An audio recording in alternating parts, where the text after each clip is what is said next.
Welcome to Man Does Tech, where I solve the problems you didn't even know you had.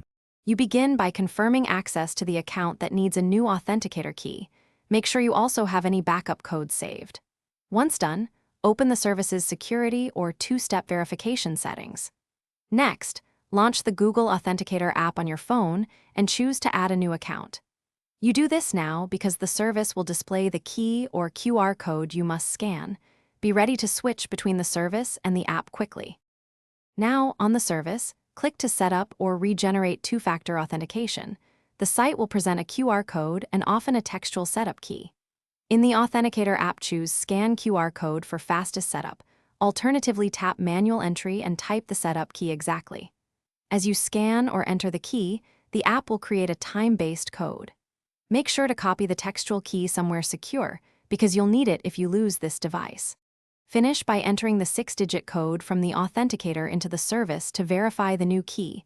Once the service accepts it, save any backup codes provided. Make sure to update any other devices or password managers that relied on the old key. If your code is rejected, first check that your phone's time is set to automatic network time. Out-of-sync clocks cause failures. If that does not fix it, use saved backup codes or the service's account recovery flow to regain access. Thanks for watching. If you found this helpful, don't forget to like and subscribe.